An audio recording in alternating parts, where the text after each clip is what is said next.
रायगड जिल्ह्याची ओळख असलेल्या सध्या पांढऱ्या कांद्यामध्ये 25% जी आहे ती घट झालेली आहे।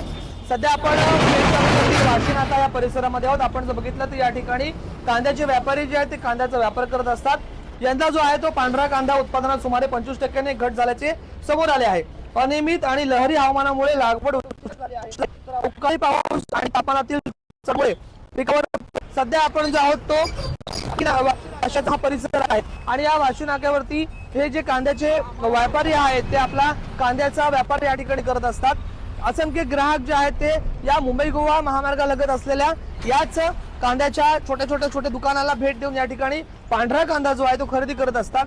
विशेषतः औषधी कांदा म्हणून या कांद्याकडे पाहिलं जातं आणि रायगड जिल्ह्याची एक विशेष ओळख आहे। आपल्यासोबत कांद्याचे व्यापारी त्यांच्याशी आपण बातचीत करूया। बाबा काय नाव तुमचं? अनिल म्हात्रे। म्हात्रे काका काय सांगाल, सध्या कांद्याच्या व्यापारात 25% घट झालेली आहे, एकंदरीत काय परिणाम होतोय? या वर्षी नेहमीप्रमाणे पीक आलेलं नाही, अवकाळी पावसामुळे पिकांवरती रोग पडलं आणि त्याच्यामुळे कांद्याच्या पिकामध्ये घट आल्यामुळे लोक नेहमीप्रमाणे अशी स्वस्त बघतात। या महिन्यामध्ये स्वस्त कांदा भेटलो त्यांना, त्याप्रमाणेच लोक याही वर्षी स्वस्त बघतात आणि 250 आहे ती 100 आणि 150 काढतात, पुढे जातात। त्याच्यामुळे धंद्यावर जाम परिणाम झालाय। धंद्यामध्ये जास्त हे वाढलेली नाही, हो गिराईक वाढले नाही, गिराईकाची घट झालेली आहे। एकंदरीत आपण जर पाहिलं तर कांद्यामध्ये 25% घट झालेली आहे।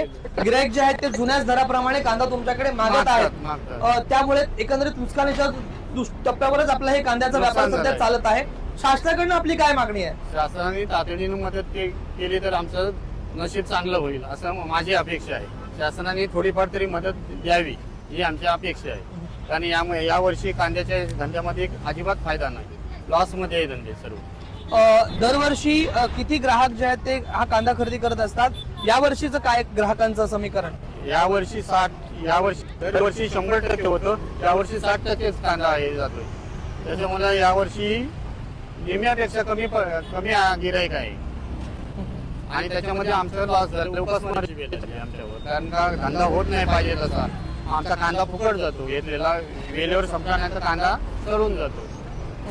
त्याच्यामुळे आम्हाला जरा आर्थिक मदत केली गव्हर्नमेंटने तर चांगलं होईल, अशी अपेक्षा आम्ही गव्हर्नमेंटकडनं करतो। आपण जर बघितलं तर हे इथले पेठ तालुक्यातले वाशी नाक्यात जवळील कांद्याचे व्यापारी आहेत। एकंदरीत आपण जर बघितलं तर इथे या ठिकाणी त्यांचं छोटंसं कांद्याचं स्टॉल आहे। वेळेमध्ये कांदा खरेदी न केल्यामुळे पर्यायी जो कांदा आहे हा सोडून जातो आणि त्यामुळे अतोनात नुकसान होतं, अशी प्रतिक्रिया त्यांनी दिलेली आहे। शासनाकडून देखील मदतीची अपेक्षा जी आहे त्यांनी व्यक्त केलेली आहे। राजवैशम पाय, टीव्ही मराठी, पेठ, रायगड।